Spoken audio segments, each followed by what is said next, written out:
दोस्तों, अभी तक दुनिया में 5 बड़े समुद्र थे और 7 महाद्वीप थे, पर अब जल्द ही दुनिया का नक्शा बदलने वाला है और उनमें समुद्रों का नंबर 5 से बढ़कर 6 होने वाला है। इतना ही नहीं बल्कि पृथ्वी को अपना एक और महाद्वीप मिलने वाला है। वैसे सुनकर यकीन करना काफी ज्यादा मुश्किल है, पर क्योंकि ये सभी चीजें वैज्ञानिकों के सामने हो रही है और हमारे पास इसके कई सबूत भी है, इसलिए आज दुनिया भर में इसके बारे में चर्चा हो रही है। सभी वैज्ञानिक अपनी आंखों से देख रहे हैं कि कैसे अफ्रीकन महाद्वीप 2 हिस्सों में टूट रहा है, जिसकी तस्वीरें अभी आप अपनी स्क्रीन पर देख रहे हैं। ये अफ्रीका के बीचों बीच बनी 60 किलोमीटर बड़ी खाई है, जिसने अफ्रीका के देशों का आपस में कनेक्शन तोड़ दिया है और अब समय के साथ अफ्रीका के ये दोनों हिस्से एक दूसरे से दूर जा रहे हैं। तो दोस्तों, आज के इस वीडियो में हम अफ्रीकन महाद्वीप के टूटने और वहां नए समुद्र के जन्म के बारे में जानेंगे। साथ ही आपको ये भी बताएंगे कि इस घटना से हमें एक नया महाद्वीप कैसे मिलेगा और क्या पहले इतिहास में भी इस तरह की कोई घटना हो चुकी है।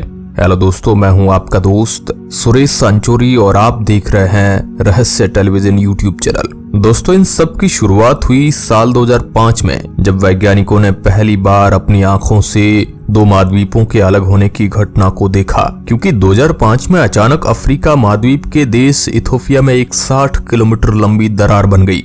ये काफी चौंकाने वाला था, क्योंकि इस तरह से किसी महाद्वीप में इतनी बड़ी दरार आ जाना या फिर कहूं कि एक नई खाई बन जाना काफी हैरान कर देने वाला था। क्योंकि इससे पहले वैज्ञानिकों ने इस तरह की घटना किसी भी और महाद्वीप पर नहीं देखी थी।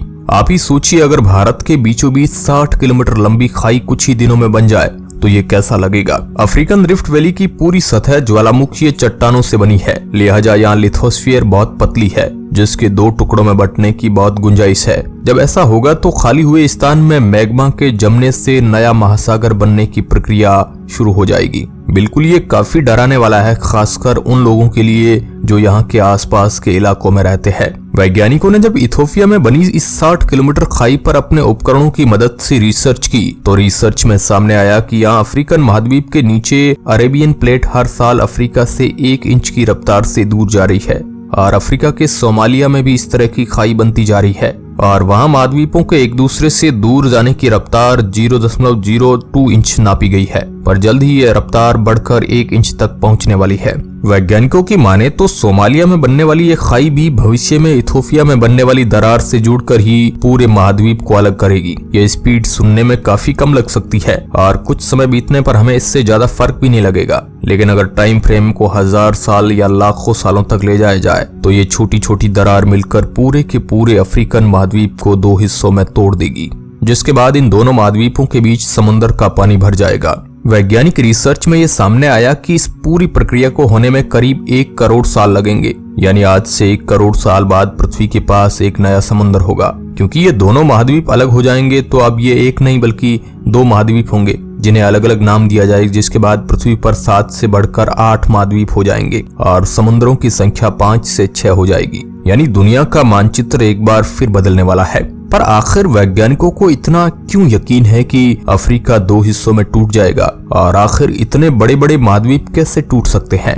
आज से 17 साल पहले जब वैज्ञानिकों ने अफ्रीका में बन रही दरारों को देखा तो पहले उन्हें यकीन नहीं हुआ, लेकिन बाद में जब सैटेलाइट थर्मल इमेजिंग की मदद से पृथ्वी की टेक्टोनिक प्लेट्स पर रिसर्च की गई तो ये साफ हो गया कि ये पृथ्वी के कोर से निकलने वाली गर्मी और टेक्टोनिक प्लेट्स के हिलने के कारण ही इन दरारों का जन्म हुआ है। धरती में चौड़ी दरारों का बनना किसी महाद्वीप के विभाजन की शुरुआत होती है। अगर ये प्रक्रिया सफल रहती है तो इसके फलस्वरूप वहाँ एक नया महासागर बेसिन तैयार हो जाएगा और समय के साथ ही ये सब चीजें और भी ज्यादा तेज होने वाली है। यानी यहाँ ये बड़ी बड़ी खाइयां और भी तेजी से बड़ी होती चली जाएगी, जिनका रिजल्ट अंत में इन दोनों महाद्वीपों का अलग अलग होना होगा। और ये सब क्यों हो रहा है, इसे समझने के लिए हमें पृथ्वी के इंटरनल स्ट्रक्चर को समझना होगा।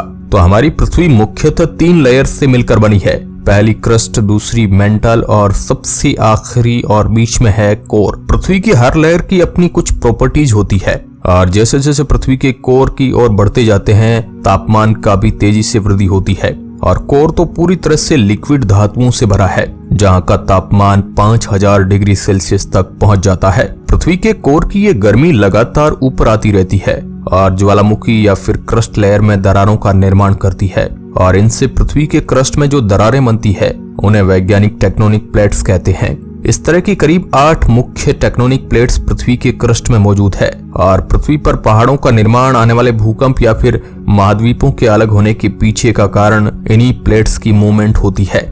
और अफ्रीका महाद्वीप के पूर्वी हिस्से में भी एक विशालकाय 5000 किलोमीटर लंबी टेक्टोनिक प्लेट्स बाउंड्री है। इसे ईस्ट अफ्रीकन रिफ्ट सिस्टम कहा जाता है। वैज्ञानिकों के मुताबिक अफ्रीकन महाद्वीप के नीचे टेक्टोनिक प्लेट सोमालियन और नुबियन टेक्टोनिक प्लेट में बटी है। इनका निर्माण आज से कई करोड़ साल पहले हुआ था, पर आज के समय इन टेक्टोनिक प्लेट्स में दोबारा से हलचल शुरू हो चुकी है और ये दोनों प्लेट एक दूसरे को दूर धकेल रही है। साइंटिस्टों की कैलकुलेशन के अनुसार करीब 1 करोड़ साल में ये दोनों ही टेक्टोनिक प्लेट्स पूरी तरह अलग हो जाएगी और यहाँ समंदर का पानी आ जाएगा, यानी ईस्ट अफ्रीकन रिफ्ट सिस्टम पूर्वी अफ्रीका को महाद्वीप से अलग कर देगा। अफ्रीकन टेक्टोनिक प्लेट्स के इस तरह के अलग होने के कारण यहाँ मौजूद अर्टाएल, डालाफिला, ओल्डोनियो लिगई नाम के ज्वालामुखियों में वॉल्केनिक एक्टिविटी काफी ज्यादा बढ़ गई है और यहाँ पर कई हजार साल से सोए हुए ये ज्वालामुखी अब जाग रहे हैं, जिसके चलते करीब 50 सालों के दौरान ही इनमें कई बड़े ज्वालामुखी विस्फोट भी हो चुके हैं। और यह एक इशारा है कि अब वहाँ की कंडीशन और भी ज्यादा तेजी से खराब होने वाली है। अफ्रीका में टेक्टोनिक प्लेट्स द्वारा इस तरह के महाद्वीप को 2 टुकड़ों में अलग अलग करने पर वैज्ञानिकों का ये भी मानना है कि इस तरह की घटनाओं के अध्ययन से वे भूकंप और ज्वालामुखी जैसी प्राकृतिक आपदाओं को बेहतर तरीके से समझ पाएंगे। आपको जानकर हैरानी होगी कि पृथ्वी के महाद्वीपों का इस तरह से अलग होना कोई नई बात नहीं है। आज से करीब 30 करोड़ साल पहले पृथ्वी इससे भी ज्यादा तेज टेक्टोनिक प्लेट की हलचल देख चुकी है, क्योंकि आज से 30 करोड़ साल पहले पूरी पृथ्वी पर केवल एक ही महाद्वीप मौजूद था, जिसे वैज्ञानिकों ने पेंजिया नाम दिया था। और क्योंकि एक महाद्वीप तो समुद्र भी पूरा एक ही होगा, जिसे वैज्ञानिकों ने पैंथालासा नाम दिया था। उस समय यही समुद्र पूरे पृथ्वी पर फैला हुआ था, जहाँ पर केवल जमीन के नाम पर पेंजिया महाद्वीप था। लेकिन उस समय टेक्टोनिक प्लेट्स में हुई हलचल और उनके अलग होने से पृथ्वी पर अलग अलग 7 महाद्वीपों का जन्म हुआ, जिन्हें आज हम पृथ्वी के मानचित्र पर देखते हैं। इसके बाद इंसानों ने अलग अलग महाद्वीप के समुद्र को भी अलग अलग नाम दिए। पर सच्चाई तो यह है कि पृथ्वी के टेक्टोनिक प्लेट्स में होने वाली हलचल कभी रुकी ही नहीं है। वह कुछ समय के लिए धीमी तो हुई है, पर अब इन टेक्टोनिक प्लेट्स में हलचल और भी ज्यादा तेज होती जा रही है। आपने कई बार सुना होगा कि हिमालय की ऊंचाई बढ़ रही है। उसका यही कारण है क्योंकि भारत और तिब्बत को अलग करने वाले हिमालयन श्रृंखला का निर्माण भी टेक्टोनिक प्लेट्स के टकराने से ही हुआ था और ये टक्कर आज भी लगातार चल रही है, जिसका असर हमें हिमालय की ऊंचाई बढ़ने पर दिखता है। वैसे साइंटिस्टों का तो ये भी कहना है कि जिस तरह से 30 करोड़ साल पहले पेंजिया महाद्वीप टूटकर 7 अलग अलग महाद्वीपों में बटा था, उसी तरह आने वाले करीब 20 करोड़ सालों में पृथ्वी पर दोबारा से सभी महाद्वीप एक हो जाएंगे और दोबारा पृथ्वी पर पेंजिया महाद्वीप का निर्माण होगा, जिसके बाद आप चाहे तो दुनिया के किसी भी देश पैदल जा सकते हैं और आपको किसी भी समुद्र को पार करने की जरूरत नहीं होगी। सुनने में काफी अच्छा भले ही लगता हो, लेकिन जब ये प्रोसेस होगा तो इसके चलते सभी महाद्वीपों पर काफी तबाही मचेगी। जगह जगह पर बड़े बड़े ज्वालामुखियों का विस्फोट होगा और बड़े बड़े भूकंप आएंगे। इससे इंसानों का पृथ्वी पर रहना काफी मुश्किल सा हो जाएगा। आपको क्या लगता है? आप जवाब अपना कमेंट बॉक्स में हमें जरूर बताएं। वीडियो के अंत तक बने रहने के लिए आपका बहुत बहुत धन्यवाद।